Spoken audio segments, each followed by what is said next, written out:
dan Ibu, saudara-saudari yang dikasihi Tuhan, barangkali dalam kehidupan kita setiap harinya ada begitu banyak tantangan, rintangan yang kita hadapi.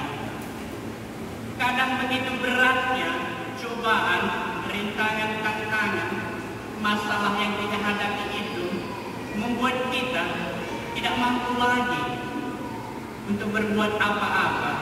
Bahkan kadang-kadang bisa jadi ada rasa putus asa yang kita alami. Itu terlihat jelas tadi kan dalam bacaan-bacaan yang kita dengar hari ini, terutama bacaan pertama, di mana Nabi Elia juga merasa lelah, bahkan sampai putus asa, karena begitu lelahnya, susahnya dia rasa kehidupan ini. Begitu banyaknya tantangan rintangan yang dia hadapi, bahkan dia minta untuk mati saja.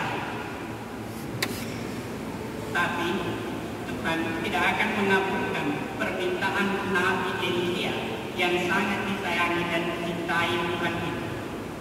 Bahkan karena kasihnya kepada Nabi Elia itu, Tuhan mengutus malaikatnya untuk melayani dia, untuk memberi dia makan. Dan setelah makan, menyuruh dia untuk beristirahat, untuk menyegarkan diri dari segala kelelahannya. Dan setelah itu baru dia melanjutkan tugas-tugasnya untuk menyampaikan kabar sukacita dari Tuhan Allah kepada semua orang yang ada di sekitarnya. Bapak dan Ibu, saudara-saudari yang dikasihi Tuhan, demikian juga dalam bacaan kedua, Rasul Paulus menegaskan supaya kita hidup dalam Roh Kudus, menjauhkan segala sikap yang bertentangan dengan kehendak Allah.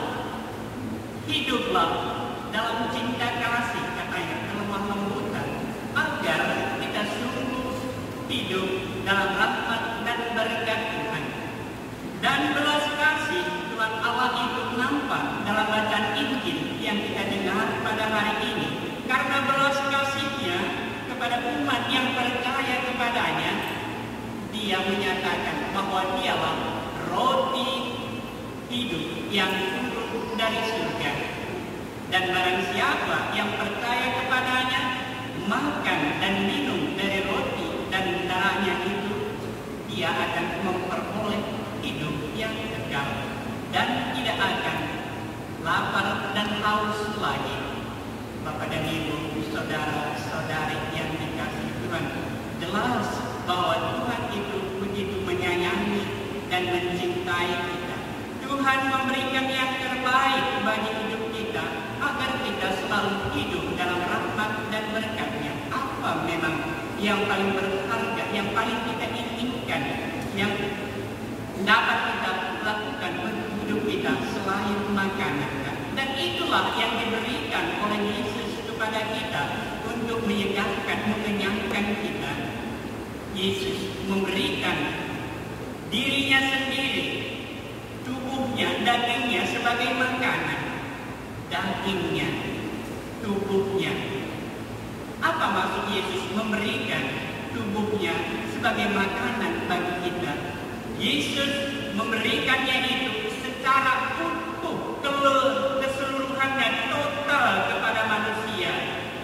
Yesus, dia adalah sabda Allah, utusan Allah yang datang ke dunia untuk menebus, membebaskan umat manusia. Dan itulah yang diberikannya secara utuh kepada kita. Maka siapa yang menerima dia, pasti sudah menerima, mendengarkan dan melaksanakan apa yang disampaikan oleh Yesus kepada kita yang percaya kepadanya.